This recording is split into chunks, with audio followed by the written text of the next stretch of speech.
Today, I want to tell you what it was really like to be a gay kid in denial at Catholic school in Chile during the 80s and early 90s. The uniforms, the classrooms, the crashes, the daydreams, and the silence I carried with me. Let's talk about it. Hunky Tops Talk, Episode 4 Gay in Denial at Catholic School. I went to Catholic school in Chile from the early 80s into the early 90s. I was born in 77, so my basic education, grades 1 through 8, was in the 80s. And then my later grades, what in the US would be called high school, were in the 90s. The school was all boys, run by the Brothers of the Sacred Heart. They weren't priests, they were brothers, which meant they weren't ordained, but instead dedicated their lives to education. Most of them came from Canada and they lived together in community. And all of this was happening against the backdrop of dictatorship era in Chile. So many of the school rituals now feel very militaristic when I think back.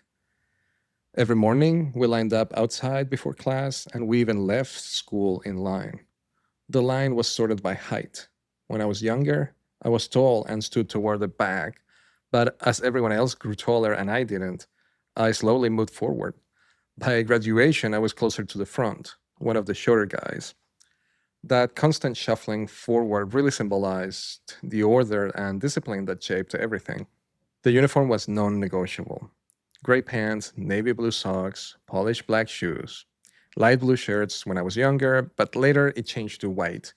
Navy blue tie, navy blue v neck sweater in the winter, sometimes a sweater vest, and a navy blazer style jacket. The uniform wasn't just for Catholic school. Every student in Chile had to wear it. We looked identical, which earned us the nickname pingüinos or penguins. Part of the idea was to erase class differences. Both rich and poor kids had to look the same. That sameness became iconic years later during the Revolución Pingüina or Penguin Revolution in 2006, when high school students nationwide protested for education reform. The image of thousands of students in identical uniforms marching together spread across the world. That was after my years, though. The look was serious and it made us all blend in, no matter who you were. The uniform made us the same. And maybe that's why I love what I do with Hunky Tops now. Our teas are about the opposite of blending in. They're about putting our identity out there, not hiding under a navy blazer. Classes in Chile were also different. Instead of students moving around, we stayed in the same classroom all day with assigned seats. The teachers rotated in and out. That meant you spent every day next to the same kids, staring at the same walls, watching the same little quirks of your classmates. And the schedule was split. Grades 7 through 12 had morning classes from 8 a.m. to like 2 p.m. Grades 1 through 6 went in the afternoons, starting at 2:30 and finishing at 7:15.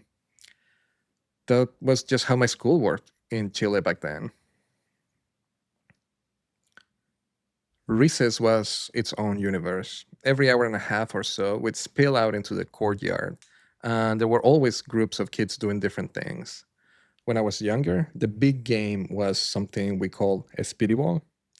Later, I learned in English it's called tetherball. Picture a leather ball tied to a vertical metal pole with a rope. Two kids would stand next to each other and punch the ball back and forth. I never really understood the rules or the appeal, to be honest, but everybody played it. I didn't. I was the quiet one off to the side, probably daydreaming. But the sound of that ball whipping around the pole is burned into my memory. As we got older, the game of choice shifted to volleyball. That's what the older kids did at recess. And again, I didn't play. I was never athletic. Sport just wasn't my thing. I was there, but always on the sidelines.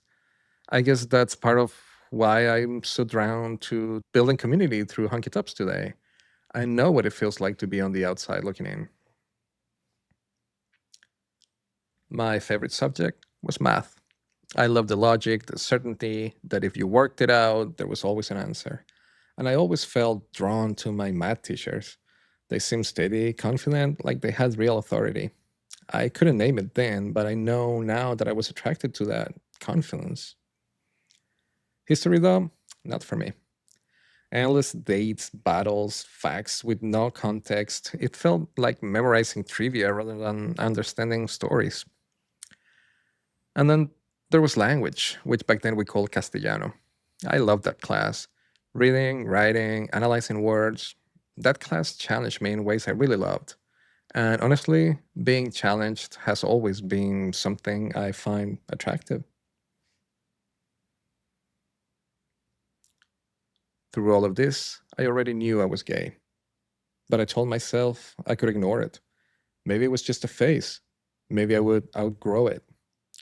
So I rationalized. When I felt drawn to someone, I would tell myself, he's a role model. I want to be like him, not with him. That became my shield. I never talked about any of this, not to my classmates, not to the teachers, not to the brothers. Silence felt so much safer. But looking back, I laugh because most of the kids I hung out with at school later turned out to be gay too. We never said a word about it at the time. When I reconnected with some of them, they're living out on proud, and it makes me happy to know that we all turned out all right. There was one guy a couple of classes ahead of me, maybe 3 or 4 years older. By the time I was 13 or 14, he was probably around 18. He was one of the few who had to shave, and I remember seeing him at the lockers, shirt open, just enough to show a little hairy chest. I was fascinated, curious, very shy, terrified of the thought of even talking to him. At the time, I didn't even understand it. It was attraction. I just knew I wanted to look.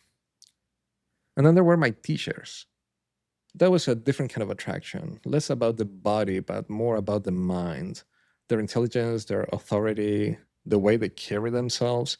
I admired that deeply. I used to dream about being invited to their homes, not to study. The details were fuzzy, but I knew it wasn't about academics. It was about something else, something I didn't yet have the language for. And honestly, that's never changed. I still find maturity, intelligence, and confidence incredibly sexy. Those early crushes shaped my type. I wouldn't say I was closeted in those years. I was in denial. And in a way, that denial was my shield. It let me move through Catholic school life, the uniforms, the routines, the rules, without being crushed by feelings I didn't know how to handle. It took me many years before I could finally accept myself and start living openly as a gay man. But being able to sit here now, looking back at that timid kid in uniform lines, daydreaming on the sidelines, quietly crushing on his t-shirts, and tell his story honestly, that's how I know how far I've come. And it's also why hunky tops exist. Back then, everything was about blending in. Now, everything I do with hunky tops is about standing out, about saying who you are, right on your chest, because no kid in uniform should feel like they have to hide forever. Thanks for spending this time with me. These memories aren't always easy to revisit, but they are part of who I am. If this resonated with you, I'd love for you to stick around for more episodes of Hunky Tops Talk. So subscribe on YouTube, leave a comment, or share it with someone who might need to hear it. How was school for you? Was it strict? Did you wear a uniform? Who were your crushes? Were you out? Tell me your stories in the comments. And as always, stay proud, stay strong, and stay hunky.